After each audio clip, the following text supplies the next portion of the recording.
What is up, my Watt movie realist? Gotta switch this real quick. There we go. I am back with a special guest because there's some interesting Harry Potter news that has dropped in the last few days. And originally, we're just going to talk about the one major casting update that we got the other day, and a little bit about the rumor from a few weeks ago. But then an hour ago, Deadline dropped like an entire prospective list of actors and actresses up for the roles of the adults. And so we're going to dive into a bit of that. But I had to bring on my fellow Black Potterhead and Amaru Moses on for this because I couldn't think of anyone else I'd like to talk to about Harry Potter and this specific thing other than you, sir. Well, appreciate it. First and foremost, J.K. Rowling, you're stupid. You're ridiculous. Yes, you're a piece of shit. Well, say that always very conflicted when it comes to Harry Potter things and supporting things that supports her. However, supporting this also supports a lot of other billions of people around the world in a lot of old different ways. So please, before you say anything, this is always a hard thing for me to do. I'm an artist person. Sometimes that doesn't always happen because I don't listen to R. Kelly for shit anymore. But like, just know I'm choosing to watch, but this is in my head at all times. I'm going with the positive. J.K. Rowling, just shut the hell up. But anyway, I'm happy to be here. What's good, man? I'm happy to be here too, and I agree with you. It's gotten to the point where in the past few years, if there's if there's ever anything Harry Potter related, what I've ended up doing is if I buy it, I try to make a donation to a trans organization around the same amount, because I feel like that's the only way I can feel a clean conscience, because it is fucked, and she's a horrible human being, and I will never stop saying that. And it's like, I can't. And here's the thing: it's weird because it's like she went from being one of the most progressive human beings on Earth to she said one thing, and now she's viewed as the worst person on Earth. It's like she's got some of the most progressive views, except for the one, and that one is a big one. So it's like you said, it's a struggle. It's an ultimate struggle when it comes to this. Let's not harp on this because we had other things to talk about, but I would be like, it'd be hilarious and weird if like HBO just like inputted a Spanish, because they're in Europe, a Spanish professor, right, and got Carla Sofia Gascon from Emilia Perez to become that teacher, just to say, hey, trans women right here. I don't know what it would do, but hey, it would spark a conversation and put somebody in front. But anyway, fuck that shit she's saying. Let's go to this. All right, so this fandom Snape is also a piece of shit. Snape has always been a piece of shit, and he will always be a piece of shit. So let's also put that front and foremost. I don't know about the actor though. So let's just be honest. This fandom, if you went in and saw the report, or if you went into the comment section and saw the reports, has shown they're just as bad as J.K. Rowling. Listen. There's no way to sugarcoat it. There is a black actor who is in talks to play Snape. Snape is definitely going to the dark arts if that's the case. But my man Papa Asudu is being eyed for the role for Snape. Wow. And honestly, I love them in what's that movie? I Think You Can Destroy Me. I May Destroy You. Isn't that Isn't that a TV show with maybe I get it confused with that Jesse Buckley movie a couple years ago because it's similar titles. Yeah, it's a drama series. It's what's her name from who just joined Black Panther, Michaela Cole's drama series of HBO. Yeah. He was Kwame in that show. Yeah, but either way, dude, from the clips I've seen, seems like a brilliant actor. And I was like, you know what? Let's go. Because at the end of the day, what I think a lot of people forget when it comes to this series is that J.K. Rowling has final say over everything. The parks, casting, costumes, all of that, because she has that in her contract for this licensing agreement. So at the end of the day, for those people mad that it looks like Snape's going to be black and he should be white and sallow. By the way, you can be sallow if you're black. It happens. Just saying. But it's her call ultimately. Like, sure, the executives probably gave her a list of here's who we're looking at, but she has to sign off on the final casting. So I don't know why they're freaking out. Like, oh, Adam Driver. You people forget that she is straight up said, unless they're in the greater United Kingdom, that's England, Scotland, Wales, Ireland, unless they're in that pocket of, the students that would actually go to Hogwarts and the teachers that would teach at Hogwarts, she's not considering them for casting. So, and that is a perfect segue into my thoughts on all of these changing the race of a iconic character conversations, including this one. There is nothing in Harry Potter that I can think of that makes any of these characters white. Not one. As a part of their identity. Sure, you can go ahead and say pale skin, this and that was white, but if it is not a part of their identity for white people, I'm sorry, there are double standards in this country and the way that race is played out in this country and the world. Minorities get the privilege here. We just do, to be able to step in and do that a little bit more than other times. But if it's not part of your identity, I don't feel the problem with switching it, like in most cases at all. British, UK, Irish, part of their identity. So like the same thing happened with the Percy Jackson series, where Rick Riordan was there for the casting and people still pitched to fit. Though I don't really look at X or many of social media comments anymore, because half of them are faceless people who don't have actual names, and I don't believe them. I don't believe you anymore. If you don't show your face, I don't believe anything you're saying. You're just putting shit out there to put shit out there. But there are pieces of shit out there who do things like that.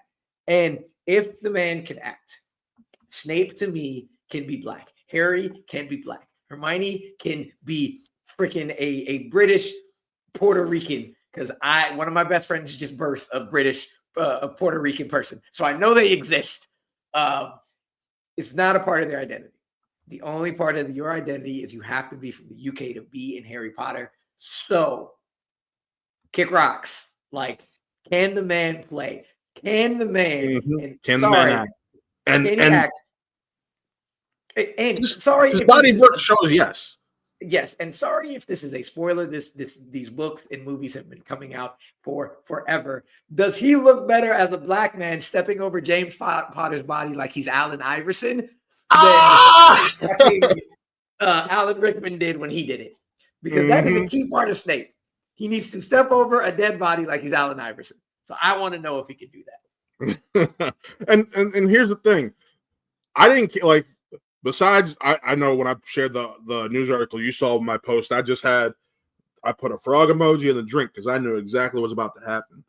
But at the same time, what's more important to me is they have stated we were going to get a more faithful adaptation of the book series. And this showed me right away that we are, because guess what? Dude's in his early 30s. Snape's supposed to be 31 in the first book. HBO, I don't know if you saw the article yesterday where they talked about they're supposed to start shooting this summer. They've auditioned over 32,000 kids for the main trio roles. They basically said James and Lily Potter will be 21 because that's how old they were when they died. We are going for the teachers that were around their age, went to school with them. They are going to be in their early 30s. Like, I know people love and hold on to these adaptations of Harry Potter to dear life, but are the film adaptations. I think you and I talked about this in the past couple of years, actually, to where my enjoyment of the films has gone down over the years as I've gone back and read the books. Because I'll say this: 1 through 4, great adaptations, near pitch perfect adaptations, in my opinion. but those last 4, where 7, you can say they did a good job because they split it in 2 and gave it the time it needed, but I have issues with the trying to throw in important details that you did not cover in the previous 2 films that you needed to cover and just hoping the audience didn't notice. Like, true. Yeah, and I see that point. I personally have always been like, did I enjoy the film? I am also I still watch them. I still have fun with them, but it's just lessened over time. Yeah, that makes sense. And I for one have not been like high on this show because it's been like, this is another thing. Like, I guess it was more that it's been a long time. It has been like over a decade since we've got any of this. And I'm very, very Harry Potter wise, not doing Scamander and all that. The last movie came out in 2013. 2011. Oh yeah, 2011. Yeah, I remember because I was about to start teaching, and I've been teaching for 14 years. We are by the time this comes out, it's going to be 15 years. Yeah, so I was like, look, we still have those movies though, and y'all are just gonna, instead of trying to find a good way to find a new story, whether it's past or future, you're gonna go right back to the same thing that we have movies for. And at first, I was kind of like, do we need this? Like, I'm gonna watch it. It's Harry Potter. Yeah.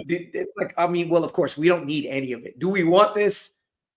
But the more I thought about it, the more I thought about it, the more I was thinking there are a hell of a lot of details, a hell of a lot of side stories, a hell of a lot of plot points that feel like side stories, but really also go into the main plot, like Spew and the things that go into Spew, and how that changes 3, and how that changes 4, and how that changes the kiss from Hermione and Ron all the way at the end, and how that informs all of that. Like, those things I would love to see.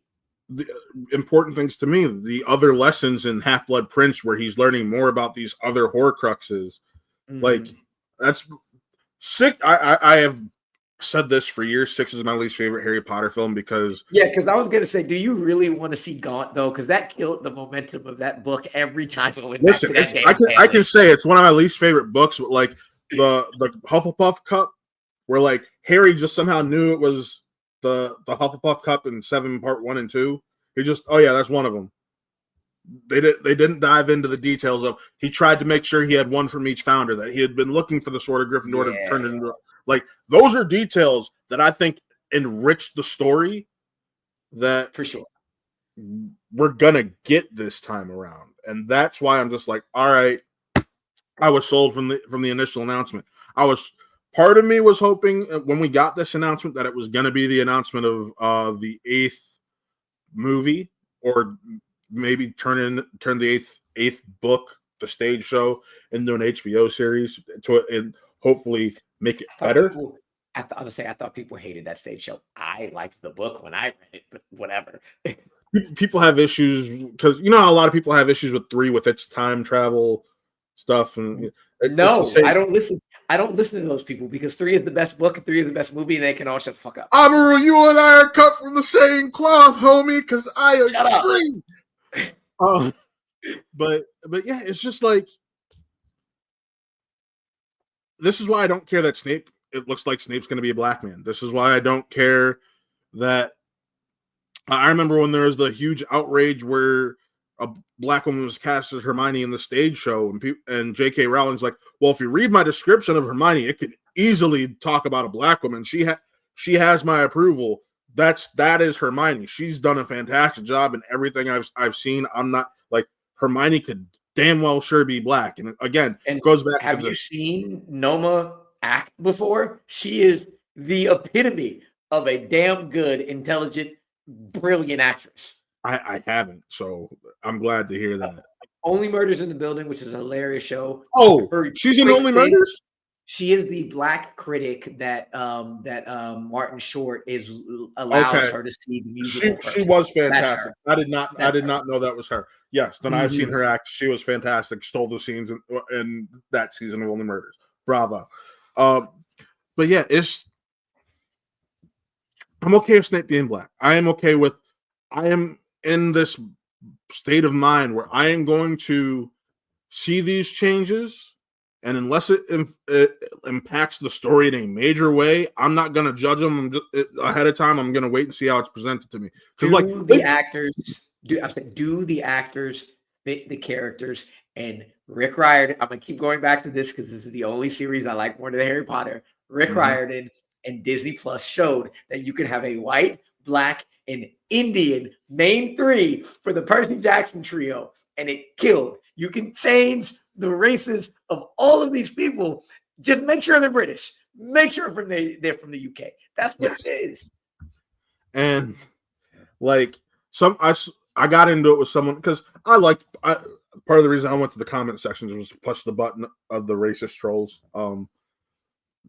There was one person who was like, this is you can't do this. It's almost like you cast Mace Windu as a white person. This, that, and the other. I'm like, you could cast Mace Windu as a white person. There's nothing about that character other than the fact he's played by Samuel L. Jackson that makes him a black man. He just was played by a black man.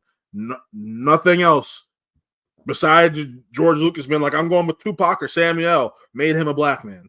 Yeah, that does bring up another tangent for me just because this is in the conversation. I have been like thinking about that fairly recently. When I first saw this article, I was like, okay, like again, the race swap thing is always going to be a thing. And my point is it has to be the only way you can't do it. It has to be essential to the character. And one, black characters, when they're black, it usually, because of our history in the world, is usually inherent in those characters, period. Just essentially, that is our double standard. That is our privilege, which is really not a privilege because being black carries all of this weight. Being Hispanic carries all of this weight. And that's why white people, y'all just got to sit down. Like if you ever try to cast a white person as a black character, we probably going to be a little bit up in arms, and we inherently have the right to do so, even though it doesn't follow that track. Right. So that's one thing people just got to deal with. This world has double standards. And we have that privilege and that double standard because of the bullshit that minorities have had to deal with. It just is. So it brings up one character that I'm like, all right, if I'm going to follow my process and if I'm going to follow, it's not inherent to the character. How would we ever feel if Blade was white? And I'm just like, I'm like, oof. But there's nothing that makes him black, but oof.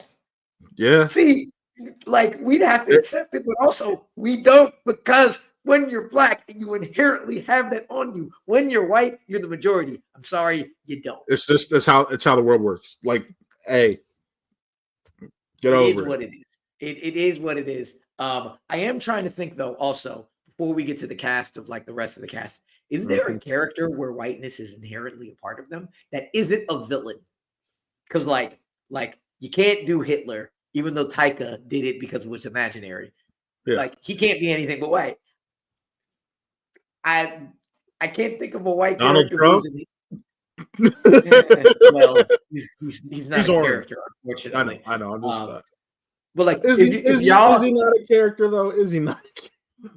True, very true. But like the second y'all find a character where whiteness is inherent to his identity, not being British, not being American, not being European, because those are all not races. That's just a nationality that have multiple colors to them.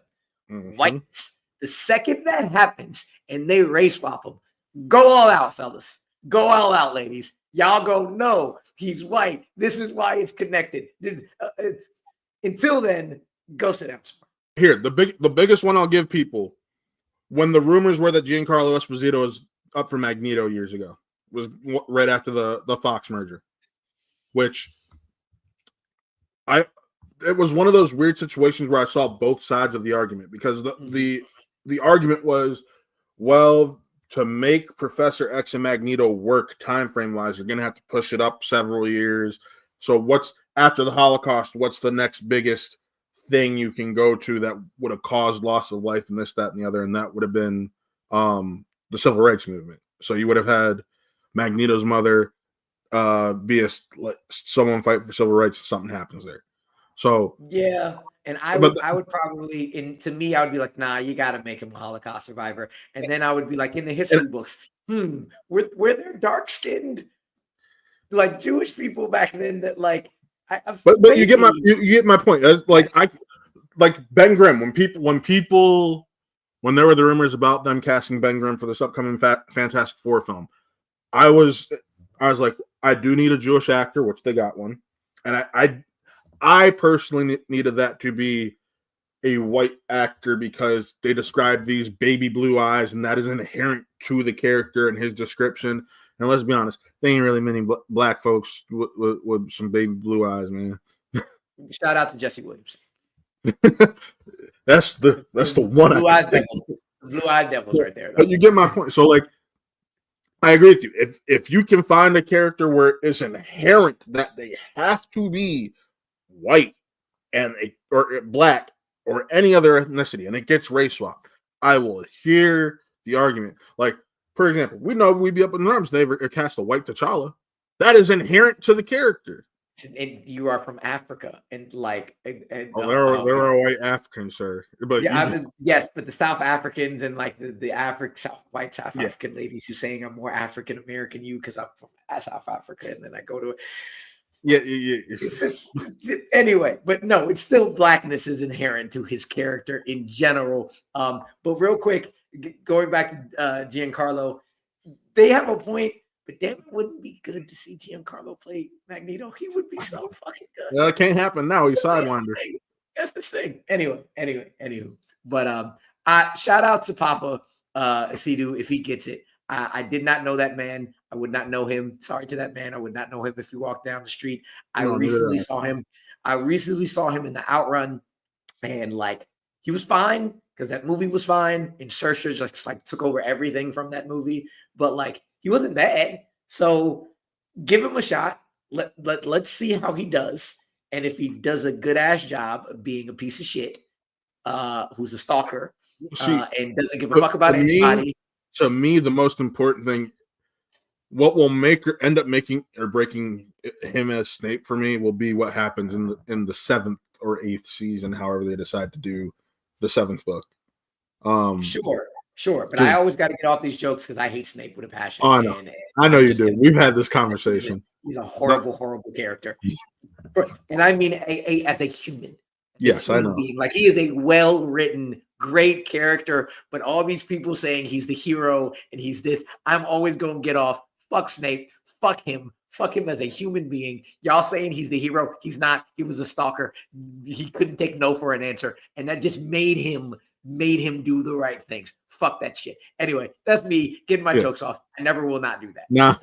Now, like I said, just about an hour or two ago, Deadline reported casting rumor mill hits overdrive with big names eyed for iconic roles by Nelly Andreeva.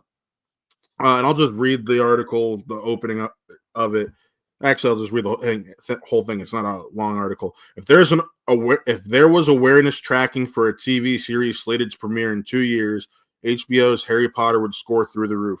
From the moment the faithful adaptation of the beloved book series by J.K. Rowling was officially announced in April 2023 as a decade-long series, the project was subject of unprecedented fan interest and scrutiny from author Rowling's role as executive producer in light of some of her controversial statements, because she's a piece of shit. Sorry, ad-libbed that. Through every creative development, including elaborate search for writing, and which resulted in the hire of Succession's Francesca Gardner. And the frenzy has now reached fever pitch as the series has begun casting ahead of its summer 2025 start of production. As Gardner has revealed this week, some 32,000 kids have sent audition tapes for the lead roles of Harry, Hermione, and Ron. The series producers and casting director Lucy Bevan have been busy compiling wish lists and checking availability of well-known British actors for the adult starring roles in one of the most closely watched casting processes ever. Amid a level of secrecy and draconian NDAs of Marvel proportions for all talent involved, there's been a trickle of names rumored for some of the most iconic roles, which are expected to be cast younger than the movies, and rightfully so. Gardner and the series director Mark Malloy revealed this week they will stick to the canonical ages, which means that Severus Snape, for example, will only be 31. The Dursleys will be much younger than they were in the films. And the first round of names came out a few weeks ago with Oscar winner Mark Rylance for the role of Dumbledore, headmaster of Hogwarts, played by the late great Richard Harris and Michael Gambon in the movies. Recently, Mark Strong has emerged as a prospect for the role as well. I May Destroy You's Papa Sidu for Potions Master Snape, originated by the late Alan Rickman. The rumor mill has been hyping up late Emmy-nominated Bad Sisters co-creator / star Sharon Horgan as being eyed for deputy headmistress Minerva McGonagall, portrayed by the late Maggie Smith in the movies. There have been conflicting information whether Oscar winner Rachel Weisz, for the love of God, please, also is on the wish list for the role. Meanwhile, Emmy-winning Ted Lasso fan favorite Brett Goldstein has been rumored for the role of Hogwarts gamekeeper Rubius Hagrid, originated by Robbie Coltrane. None of the actors are believed to have formal offers. HBO is not engaging in the guessing game, responding to every casting inquiry with a blanket statement of, "We appreciate that such a high-profile series will draw a lot of rumor and speculation as we make our way through the pre-production. We will only confirm details as we finalize details." That will not dampen the interest in the closely guarded casting, with speculation likely to continue until actors for all key roles are locked in. The outsized curiosity goes beyond the cast and involves the crew, with Deadline revealing earlier today that Oscar winner Holly Waddington, the costume designer for Poor Things, will serve as the series' costume designer. The Harry Potter series, which will be filmed at Warner Brothers Studios Leavesden, where the movies were shot, is slated to debut in late 2026, early 2027. Justin Cole contributed to the report. He's here. He's there. He's there. He's every fucking Roy Kent. And I say this as I'm going to meet Jamie Tart this weekend. Beautiful. But that is the one I am most excited about, just because at first it's like you don't see anything but the piss off dude as Roy Kent.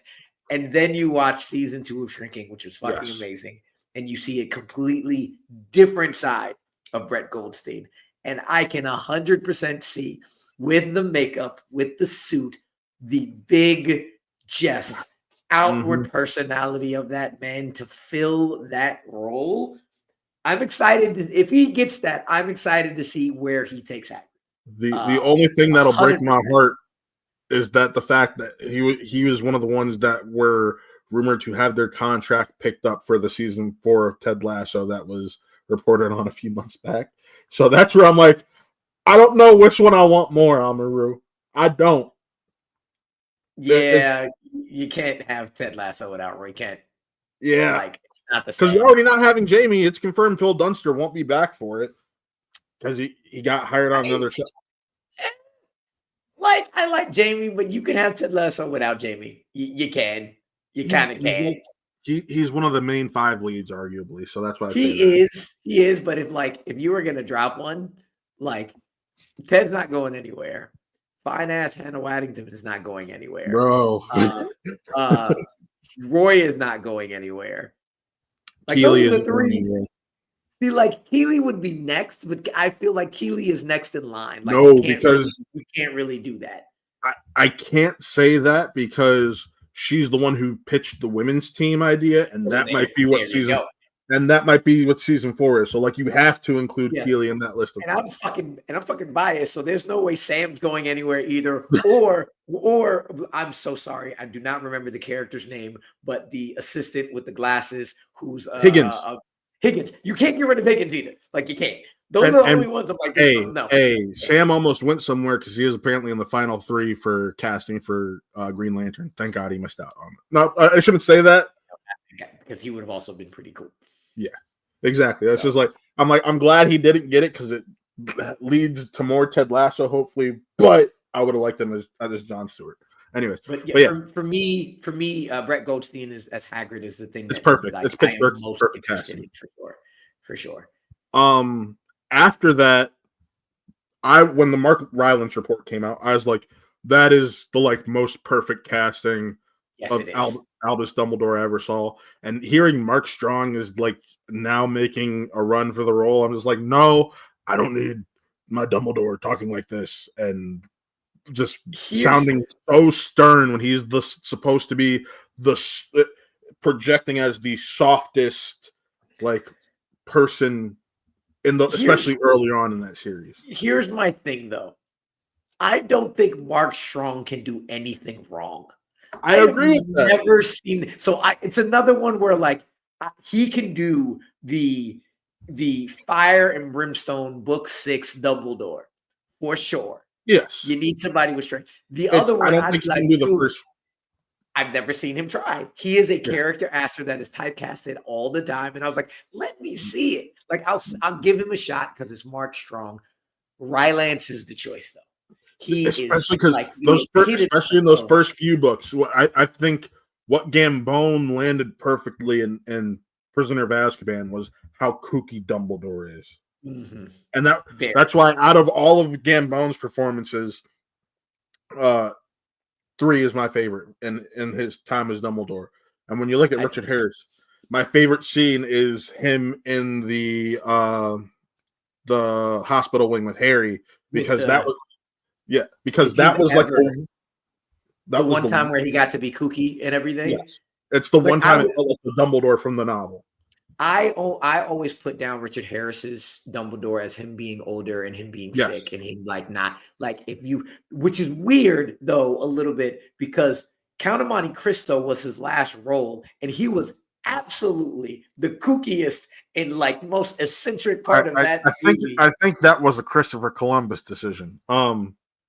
So but that's anyway, why I also am like one of the few who actually like Gambone's choice of whether or not Harry put his name in the Goblet of Fire because I just think it's fucking hilarious. But whatever. I'll give Strong a chance.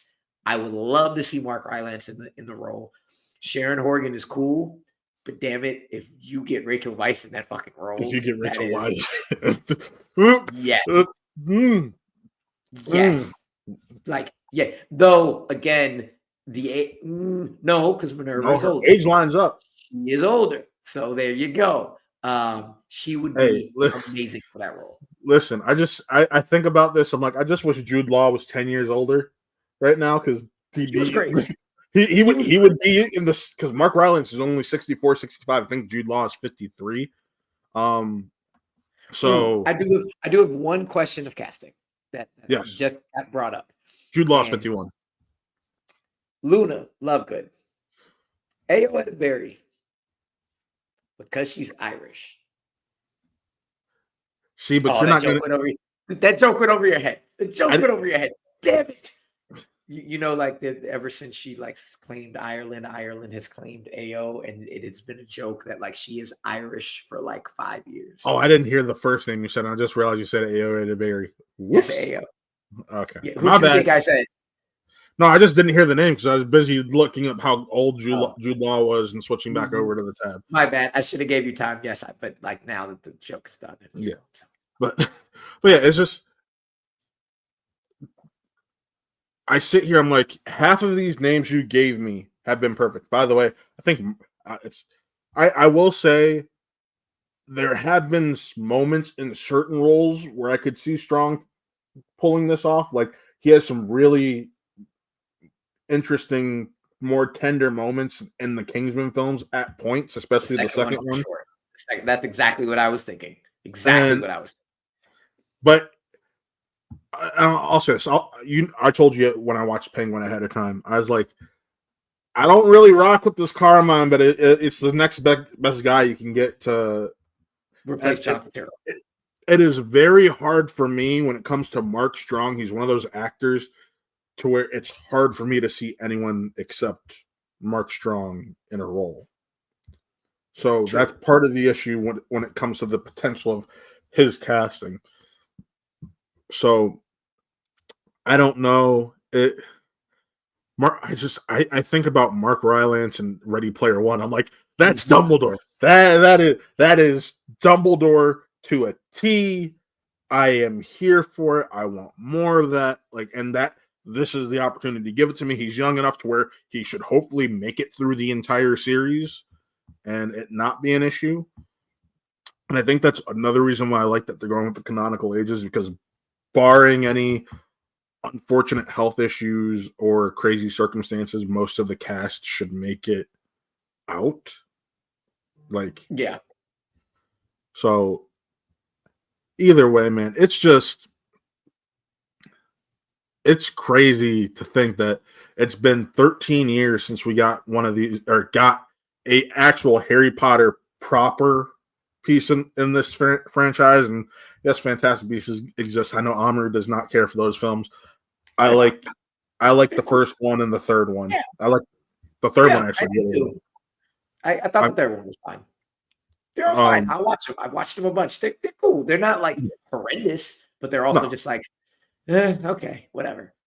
But like, I won't lie, it's still hard for me to disassociate from this property. Like, you've seen. Well, I'm not shooting at my house right now, but I'm at my buddy Brian's. Shout out to Brian for the Knicks colors. Let's go. I know that's not orange, but the yellow and red make it, and it looks like the Knicks. So shout out to you, sir. But it's, you've seen The Office. I normally record in. It's Harry Potter themed. It's got the Prisoner of Azkaban poster in the back, and some other decorations around the room that aren't really on camera, but it's still Harry Potter themed. And like, I lost my shit when Noble Collection announced that they were doing the wands for Harry, Ron, and Hermione from the first two movies added to their collection this year. I may have asked for one of them for Christmas for my brother. But yeah, this series of Harry Potter in general, not this specific HBO series, means a lot to a lot of people. Amaru included in this.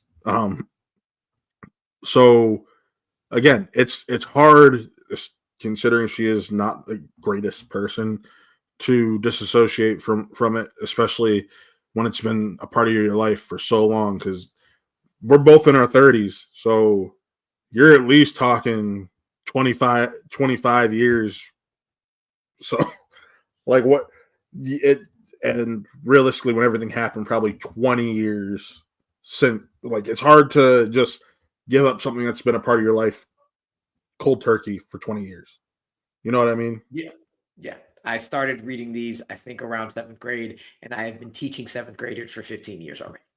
So I started reading, like, I was in 1st grade reading these leading up to the first movie coming out. I dressed up for the screening of the first movie. There's a town. Amaru used to live in the area. The city of Hudson. I don't know if you remember Hudson. No, I don't remember anything about that place. But anyway, it's about like 25-30 minutes south of Mayfield. There was an old bookstore there called the Blue Heron Bookstore, and what they did for the release of the 7th book is that entire downtown Hudson area, which is very Hogsmeade-esque, they turned it into Hogsmeade. There's the Cuyahoga Valley Railroad that goes through that city, so they arranged for the railroad to get in on it. And I went to this event where you got on the railroad, and it was the Hogwarts Express, and they sorted you using a sorting hat with like the little emblems in it. You picked an emblem out, and that was your house for the night. And when you have core memories like that of your life, it's something special. And my buddy and I dressed up as because I'm black, and he was a white boy with Seamus Finnegan type hair and looks. We just went around saying we're Seamus and Dean. There you go for the night. So like, hey, but you get what I'm saying? When you have core memories like that, it's hard to really let go. And it's why news like this gets you and I here talking about this, because sometimes change is important. Sometimes change is needed. And if the author of the story is giving the thumbs up on these changes, then it went. Like, I know people who have issues with the movie In the Heights. Guess what? That whole creative team, minus the director, were the people who produced the stage show. So those changes approved in my eyes. Yes, but also still another whole thing too that he also said, "Man, I'm sorry about that as well." But anyway, that's a conversation for another day. But my point is, like, these changes are important. Changes happen. You just gotta live with it. Yeah. I will again. I'll go back to that just a little bit, just because those are people though, like actual people who are Dominican and like Dominicans are real. And there's a whole thing. I'm talking about stories. I was talking about the story changes, not like. Not that changes. Okay, cool. Because I wanted to make sure, like, we no. I'm talking about stories, like story changes, narrative changes, because not the colorism. Yes. There you go. Good. Making that really clear. Man. But yeah, just in general, I am gonna be watching this. I'm gonna enjoy myself. Going to also be donating to trans causes because you. And any of these castings, if the people can act and they embody the character and they are from the UK, then we should be all good. What is going on? I guess I'm going solo here because I was about to finish and like go back to you. But okay, I'll keep it going. Like, seriously though, you saw it with Percy Jackson. You saw how it worked. We can see it with this. It's going to work because these books are very rich. They have raised a lot of people. And it's the books that got me into reading. I hated reading. I was great at it. It was boring as hell. And then I read these, and then I started reading. That's why it's the only genre I read. Like, I got the latest Percy Jackson book 6 months late because I still haven't gotten around to it, but excited to read the next Percy Jackson. You're only 3 months late. Now. It came out in September. I'm a math teacher and I'm tired and I fucked that up. So whatever. But yes, it's still there. This is the genre that got me into reading. So I'm excited. I'm going to be very happy to watch the show. Whoever they cast, as long as they kill it, then we should be happy. Right. But I think we've said all we need to say on our views on this piece. But so, Amaru, thank you for joining me today. And for those of you who are new to the channel, if you're watching this in the post or if you've been watching now, be sure to check out everything we do on this channel, whether that be reviews, reactions. I had a review drop today for a movie called Plan B, which I might have forgot to put a description in, so it's not getting any traction whatsoever. I had a review dropped yesterday for Night Bitch. Yes, that is the title of the film. Yes, it is. And then on Monday, and it's an okay film.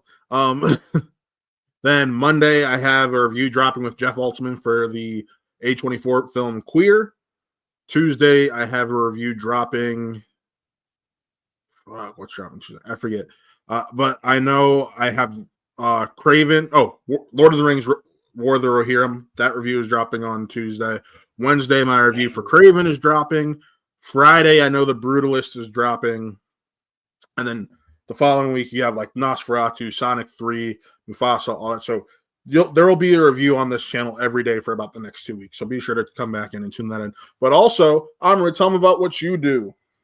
I am one of 8 writers over on bitesizebreakdown.com. We do multiple reviews, 100 words or less on every single review we have. So you get varying viewpoints on the same movie or same TV show at one time. So you might agree with me on a lot of things, but you might think he was an old grumpy person, but also agree with him as well at the same time, if you know who that is. Or you think that, or you think that Paige is great if you know the Schmodown and what she has. Adriana Paige is on this channel all the time. You get a whole lot of reviews from people all across the country on each of the reviews we have. We also do top 5. We've been doing a century series, top 5 all year of the top 5 whatever since 2000. The latest one we just dropped is what are the top 5 franchises since the 2000s. You can see where Harry Potter landed and the Wizarding World landed. We've done actors, actresses, directors, action films, comedy films, so on and so forth, as well as features. Articles. Speaking of Q, he just wrote an article about the best hot streaks in Hollywood. So you remember how Will Smith dominated the 90s and just went a run at a movie after movie after movie after movie. Though he had Wild Wild West in there, so that kind of stopped the hot streak. Hey! Like, we did not besmirch the name of Wild Wild West here. Look, it's got to be a run without any breaks. Well, he just dropped that. I am going to be dropping another article fairly soon about my love of things that are voice acting and voice actors who should get a lot more love, especially since Andy Serkis should have got nominated for Caesar at some That's not voice point acting. That's in mocap. time. That's In voice, it's still voice acting in it, including that. I disagree. Be very clear. Disagree. Be very clear. Disagree. Voice performance in animated or multimedia. In a different version of media where you don't see the because he acted on camera. He did both. He did both, and it was amazing. He did both, and it was amazing. That's my for those films are what's on camera. That's what's my point. His face is not there, and people gave him less credit because his face was not there. That is my point. I want to give them love. I will say, if I can think of any of them that I wrote, all of them are straight voice actors, though they might have done a mocap one here or there. And I give them love, so look out for that. Yeah, and also if you haven't been checking out the podcast series Views from Metropolis, yeah, that's right, got the hat made just for me, 101. That is the Superman podcast series we're doing over here. That's just diving into all the different iterations of Superman. Looks like that's about to become a weekly podcast. God bless my soul. And check out our sister channel, Watt Rail Gaming, run by one of my business partners, Taylor Cleek. He's actually going to be streaming here on our Twitch in a few minutes. So if you're watching, I'm not streaming to Twitch just in case this ran over. So never mind. But if you want to, go check out our Twitch and go check out what Taylor's playing over there. But with that, folks, signing off. I am Matt. That is Amaru. Thank you again for coming on, sir. And this was our discussion on the new Harry Potter series and its casting updates or rumors. And thank you guys for tuning in, whether you're watching live or with the in the post stream. So peace out. Thank you. Have a good night.